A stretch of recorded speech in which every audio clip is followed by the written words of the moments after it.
règle générale, lorsqu'on voit du coup des gens dire, et c'est assez courant, tout le monde l'a vu, ah tiens, il me revient pas celui-ci, sans qu'on sache précisément pourquoi, vous pouvez être quasiment sûr que la personne est pourvue de tendances psychologiques relativement, voire totalement contraires aux caractéristiques dominantes de l'individu.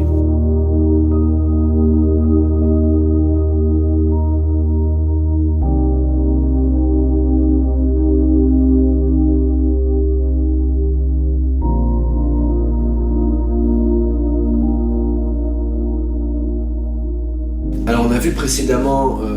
les grandes tendances de ce qu'était l'ombre, à savoir ce fragment, on peut dire, psychologique qui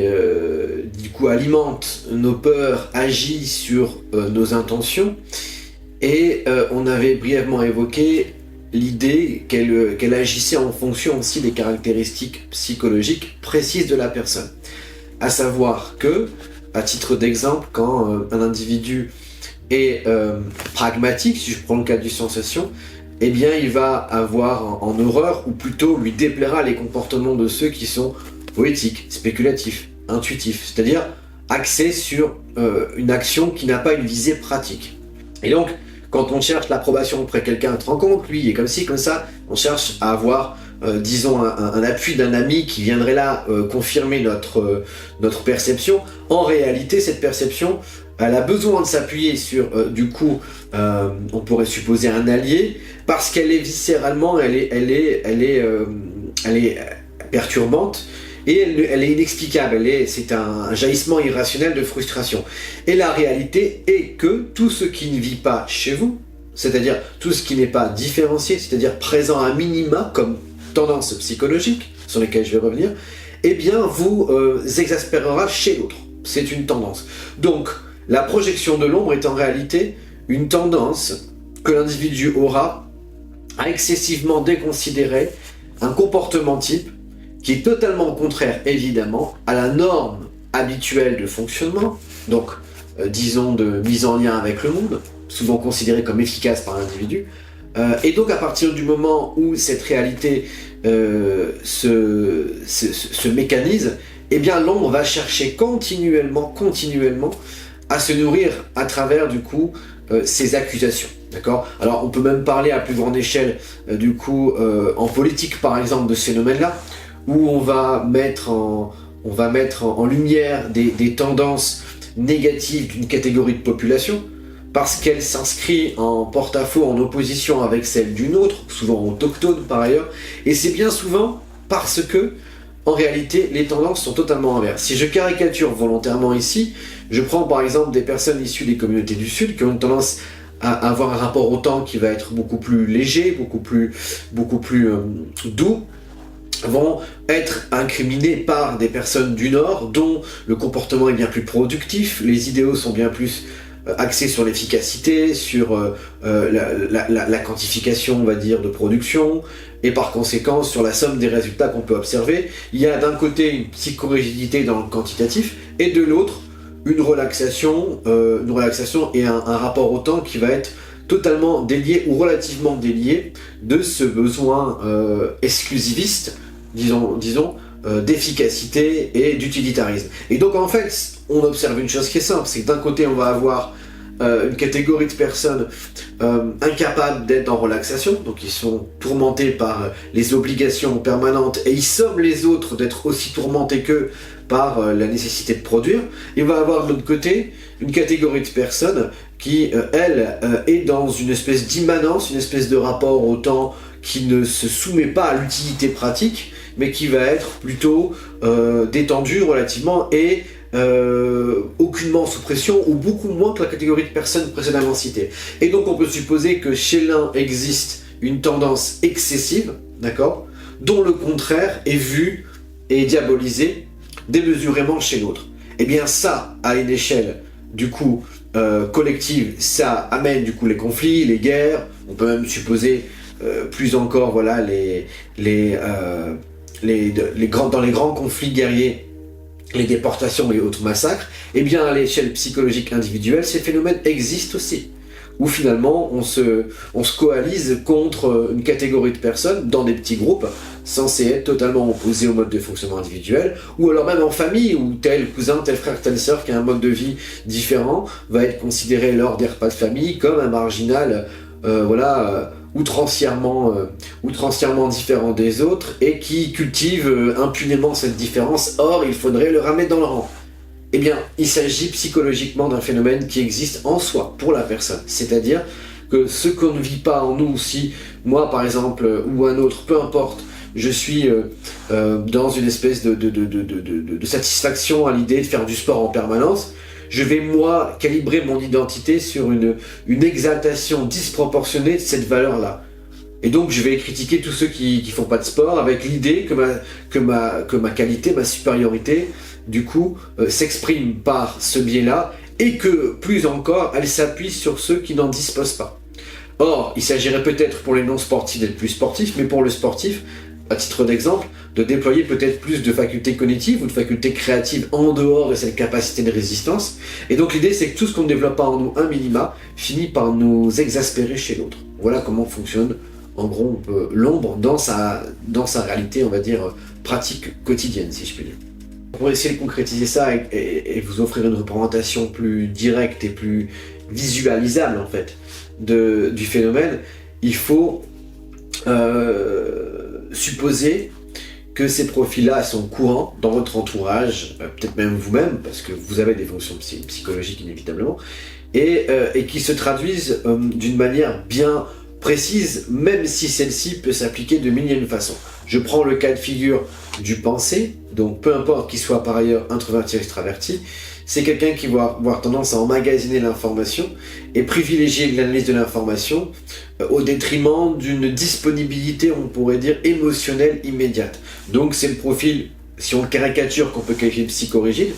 qui a une capacité d'assimilation de données forte, mais qui, pour pouvoir pérenniser cette faculté-là, est dans l'obligation de rejeter tout phénomène parasitaire susceptible d'entraver son processus, on va dire, de compréhension et d'accumulation de l'information. Donc ça va être souvent des profils plutôt discrets, si on prend l'introversion par ailleurs, discrets, observateurs, et souvent très, dans leur fort intérieur, critiques quant à la façon dont des gens arrivent, on pourrait dire, avec leurs grands sabots, à avoir des positions sur tous les sujets possibles, sans y porter un intérêt, disons, courant plus large. Voilà, ils ne supportent pas en général l'impunité de ceux qui arrivent avec une attitude péremptoire, on pourrait dire, sans recours à la réflexion, sans recours à la pondération, parce que eux sont sans cesse dans la gestion de données, et donc trancher pour eux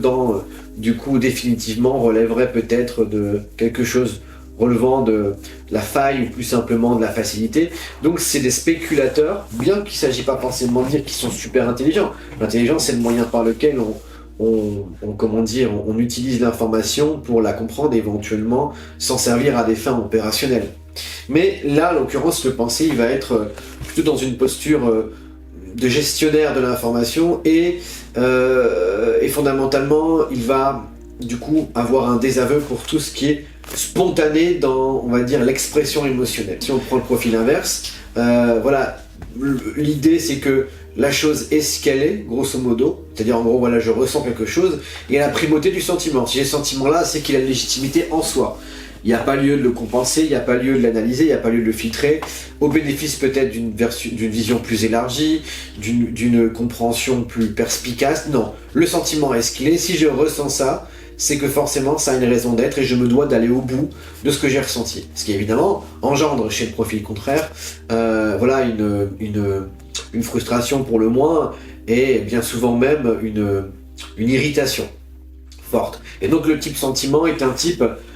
qui prend les choses comme ce qu'elles sont. L'avantage, c'est qu'il ne spécule pas trop sur la conséquence de ses actes, ou s'il le fait, c'est postérieurement. C'est là où la pensée joue le rôle d'ombre, c'est qu'il agit avec une certitude que ce qu'il fait est juste, bien et nécessaire, Et au moment où du coup la conséquence arrive, c'est là qu'il va faire, du coup, il va s'employer à avoir des pensées négatives, parce que forcément la pensée existe, c'est pas dire qu'elle n'existe pas, après, a priori. C'est qu'elle est confinée dans les fins fonds de l'inconscient, personnel pour le coup, ce sur quoi je reviendrai probablement. Et dans ce monde-là, eh ben, la tendance du coup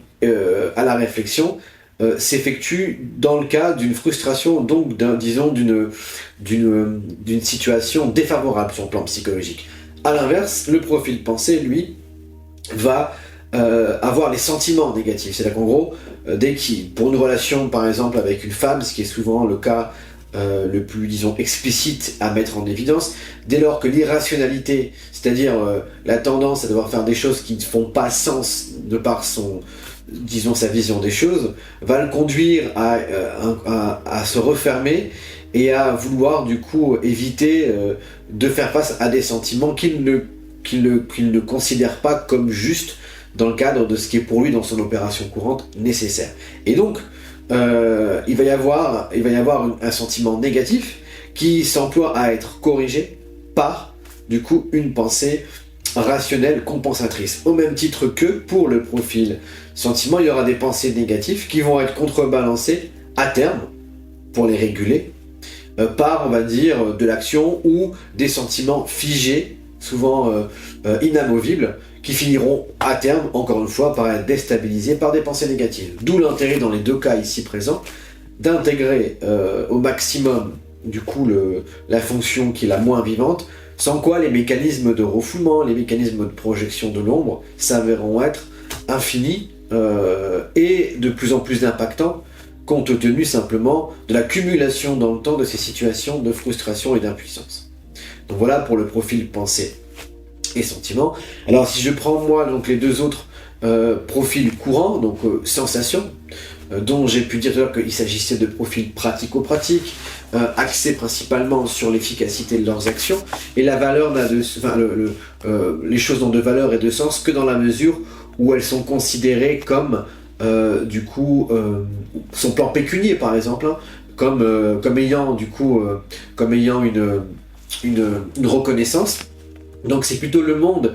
actuellement matérialiste, si on prend voilà le prisme par lequel cette fonction disons s'établit, qui dira voilà, si telle chose, si le monde dit, donc le monde par les instances, la mode et tout ce qui relève, tout ce qui induit de la valeur, de l'idéologie, dit voilà c'est la richesse ou c'est la puissance qui fait de vous des hommes de valeur, et ben ils s'évertueront à être riches et puissants. Et n'a de valeur que ce qui est reconnu comme, entre guillemets, valorisable et symboliquement recommandable ou simplement judicieux. Le sensation va souffrir du fait de s'inscrire de façon immodérée dans la norme jusqu'à s'y confondre et du coup ne pas déployer à minima, disons, de projets